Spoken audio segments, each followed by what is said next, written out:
Dalam semalam desa ini lenyap. Kisah nyata Sodom Gomorrah di Banjarnegara, Jawa Tengah. Di ujung tahun ini bencana alam datang bertubi-tubi menimpa Indonesia. Bagi yang memiliki iman, bencana alam yang datang bertubi-tubi menimpa bangsa ini tentu merupakan suatu isyarat dari Allah Subhanahu wa Ta'ala agar kita kembali ke jalan tauhid dengan benar, tidak menuhankan sesama makhluk, tidak menuhankan benda mati, karena Tuhan itu hanya satu, yakni Allah Subhanahu wa Ta'ala. Ada sekelumit kisah nyata yang pernah terjadi pada sebagian bangsa ini yang mungkin kita telah lupa. Dan sayangnya peristiwa yang penuh dengan pelajaran ini sama sekali tidak disinggung sedikit pun di dalam buku pelajaran di sekolah. Kita dan anak-anak kita tidak pernah tahu jika ada suatu desa yang penduduknya nyaris sama dengan kaum Sodom Gomorrah, senang bermaksiat, yang oleh Allah Subhanahu wa Ta'ala dikubur seluruhnya dalam satu malam hingga tidak tersisa sedikit pun.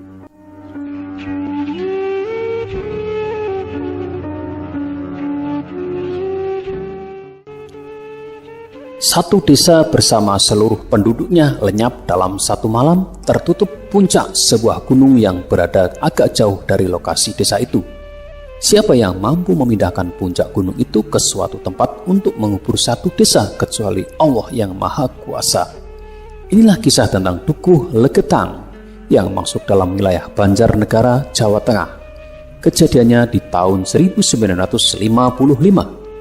Dukuh Legetang adalah sebuah dukuh makmur yang lokasinya tidak jauh dari dataran tinggi Dieng, Banjarnegara.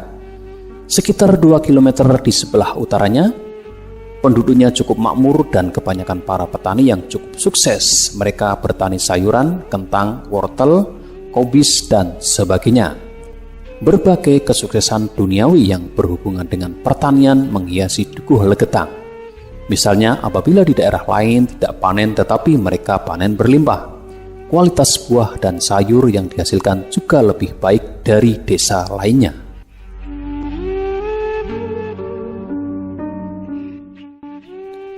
Namun bukannya mereka bersyukur dengan segala kenikmatan ini, mereka malah banyak melakukan kemaksiatan.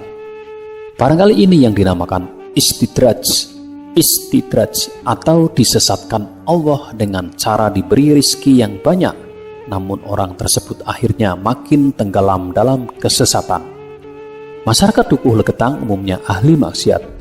Perjudian di dukuh ini merajalela, begitu pula minum-minuman keras. Tiap malam mereka mengadakan pentas selengger, sebuah kesenian tradisional yang dibawakan oleh para penari perempuan yang sering berujung kepada perzinaan. Ada juga anak yang malah melakukan kemaksiatan bersama ibunya sendiri. Beragam kemaksiatan lain sudah sedemikian parah di dukuh ini.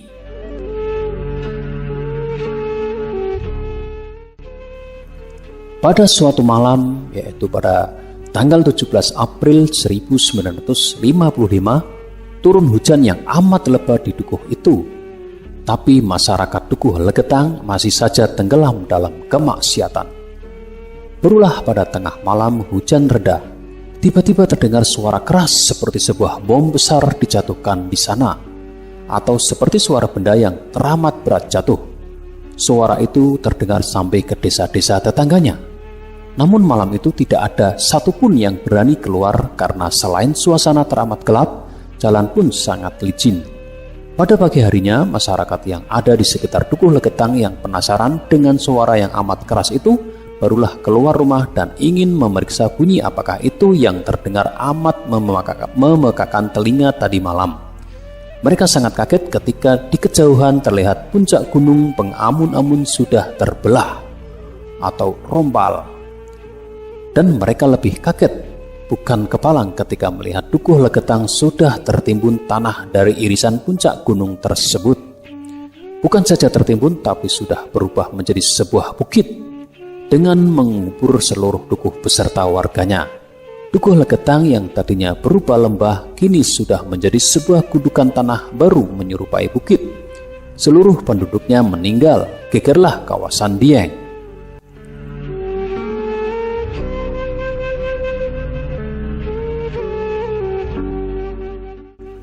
Masyarakat di sekitarnya terheran-heran. Seandainya gunung Pengamun-Amun sekedar longsor, maka longsoran itu pasti hanya menimpa lokasi di bawahnya. Akan tetapi kejadian ini jelas bukan longsoran gunung. Antara Dukuh Legetang dan gunung Pengamun-Amun terdapat sungai dan jurang yang sampai sekarang masih ada. Namun sungai dan jurang itu sama sekali tidak terkena longsoran. Jadi kesimpulannya potongan gunung itu malam tadi terangkat dan jatuh menimpa Dukuh Legetang. Siapa yang mampu mengangkat separuh gunung itu kalau bukan Allah yang Maha Kuasa? Apakah kamu merasa aman terhadap Allah yang di langit bahwa Dia akan menjungkir balikkan bumi bersama kamu sehingga dengan tiba-tiba bumi itu bergoncang? Quran Surat Al-Mulk 67 ayat 16. Untuk memperingati kejadian itu, pemerintah setempat mendirikan sebuah tugu yang hari ini masih bisa dilihat siapapun. Di tugu tersebut ditulis dengan plat logam, "Tugu peringatan atas tewasnya 332 orang penduduk Dukuh Legetang serta 19 orang tamu dari lain-lain desa sebagai akibat longsornya gunung Pengamun-Amun pada tanggal 16-17 bulan 4 1955.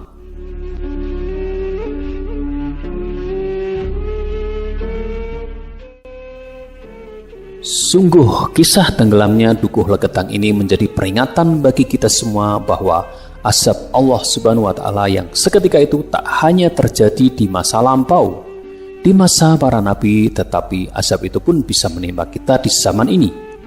Bahwa sangat mudah bagi Allah Subhanahu wa Ta'ala untuk mengazab manusia-manusia lalim dan durjana dalam hitungan detik. Andaikan di muka bumi ini tak ada lagi hamba-hambanya yang bermunajat di tengah malam menghamba ampunannya, mungkin dunia ini sudah kiamat.